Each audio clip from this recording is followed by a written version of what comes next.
Saudara, ketegangan geopolitik dunia kembali memanas setelah delegasi Iran sempat melakukan aksi walkout dari perundingan damai dengan Amerika Serikat di Swiss. Aksi ini dipicu oleh ancaman militer terbaru dari Presiden AS Donald Trump melalui media sosialnya. Meski dialog akhirnya berlanjut berkat mediasi Qatar dan juga Pakistan, situasi di Timur Tengah tetap berada di ujung tanduk.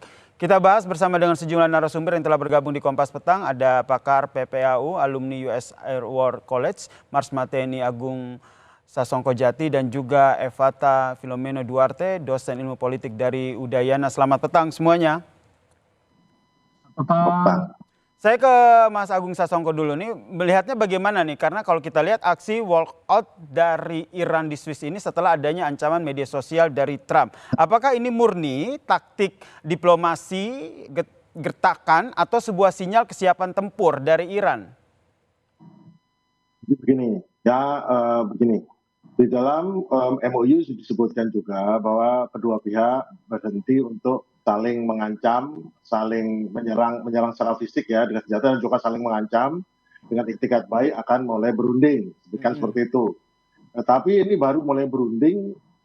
Di sisi lain itu juga ada kesepakatan bahwa di pasal 1 malah dalam MOU itu bahwa untuk menjaga agar perdamaian juga di Lebanon dan semua tindakan di sana juga dihentikan karena itu bagian daripada perdamaian.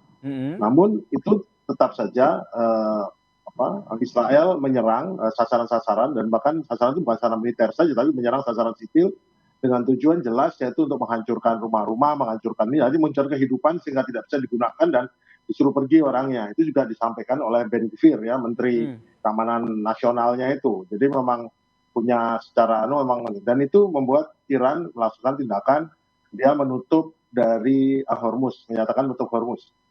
Nah, Trump ini yang memang sudah panik dan kesel serta takut karena masalah, ternyata dia baru tahu kalau ternyata persediaan cadangan minyak Amerika yang digunakan selama ini itu sudah tinggal hanya beberapa minggu saja.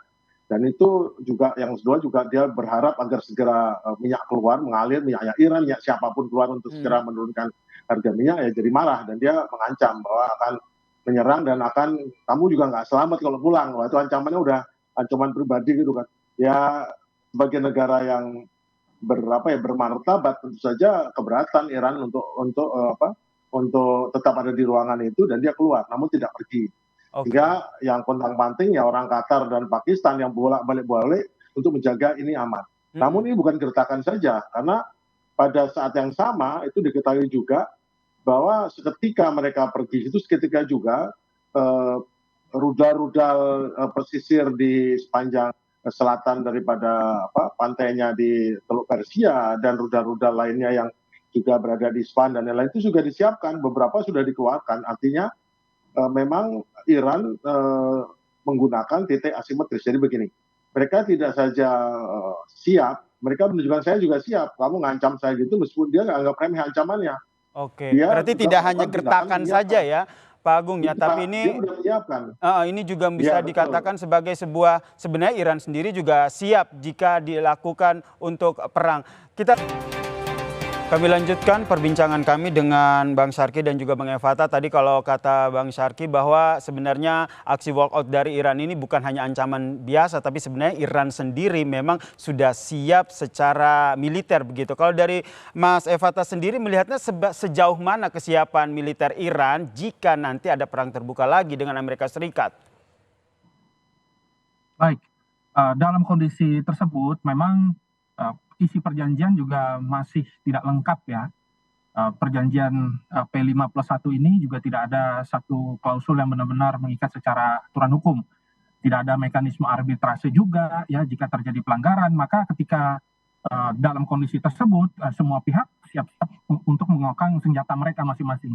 Nah, kalau ditanya kesiapan militer dari Iran, kita tahu bahwa Iran memiliki kemampuan regenerasi yang cukup cepat ya, dan kesiapan militer mereka tidak lepas karena mereka saat ini juga masih melakukan aktivitas yang sama, menebar ranjau dan juga melok beberapa wilayah-wilayah yang memang diduga kuat ya menjadi pangkalan militer ya, atau aktivitas intelijen yang selama ini dicurigai oleh Iran itu sendiri akan menjadi target besar. Nah, akan tetapi dalam perjalanannya saya kira kegiatan walkout ini juga merupakan bagian dari upaya untuk meningkatkan ya kapasitas diplomasi dari Iran itu sendiri, yang berharap agar nanti ke depannya klausul-klausul yang tidak disepakati itu jangan dulu dibahas.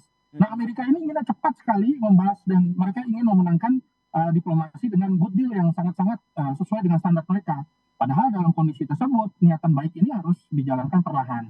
Nah, maka tampaknya niatan baik tersebut dibaca secara militer oleh Iran dan kesiapan dari militer mereka tentu tidak main-main begitu. Mereka mempersiapkan drone yang baru dan juga kapasitas-kapasitas perang yang baru, meskipun dalam kondisi kali ini sudah banyak fasilitas-fasilitas militer, radar-radar dan juga kemampuan dari militer mereka yang cukup terkoyak, tetapi perang total adalah salah satu bagian dari bahwa mereka siap apabila terjadi skenario yang paling buruk, yaitu perang terbuka begitu ya. Ini yang sebenarnya tidak kita harapkan begitu, karena sebenarnya dari Iran sendiri nampaknya tetap mengedepankan diplomasi dan juga negosiasi. Kalau Bang Syarki sendiri melihat kenapa akhirnya oke lah kita selalu berpendapat dan sama, mungkin Bang Evata juga setuju kalau seandainya karakter dari Trump ini memang sulit untuk dibaca begitu. Kalau yang Anda baca saat ini dengan cuitan ancaman yang disampaikan di media sosialnya ini, arahnya Donald Trump ini kemana?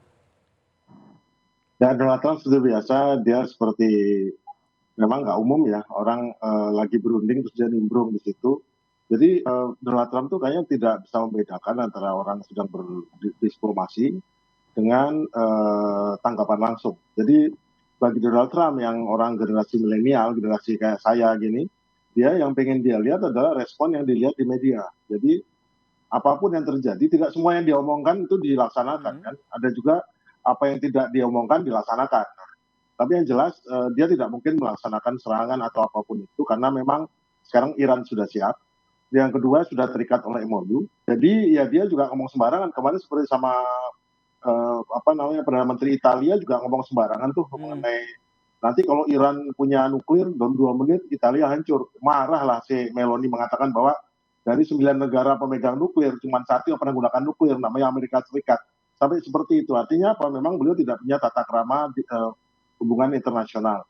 Tapi lepas daripada itu juga mencerminkan, juga ingin memberikan sesuatu. Karena apapun yang dikerjakan Trump yang kemarin itu, semua mengkritik kecuali Israel. Artinya apa ya? Mungkin dia, kan kalau cuma ngomong saja kayaknya nggak masalah. Itu yang kelihatan oleh Trump lakukan.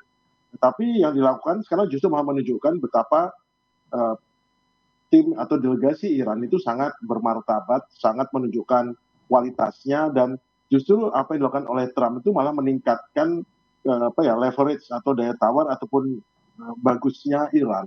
Di sisi lain itu Amerika jadi kesusahan dan bahkan kita lihat sih G-Defense malah diabaikan, malah diremehkan oleh dari Qatar loh. Bayangkan itu terjadi dan memang Amerika mendapat masalah banyak gara-gara Donald Trump yang tidak bisa memfilter ucapan dan tidak bisa memfilter tangannya dalam mengirim pesan media sosial. Ini yang masih kita nantikan ya, bagaimana perundingan antara kedua negara yang dilaksanakan di Swiss ini bisa membuahkan poin-poin yang tentu saja dapat mengakhiri perang yang terjadi di Timur Tengah. Kita nantikan seperti apa eskalasinya. Terima kasih Bang Syarki dan terima kasih Bang Evata telah berbagi perspektifnya di Kompas Petang. Salam sehat semuanya.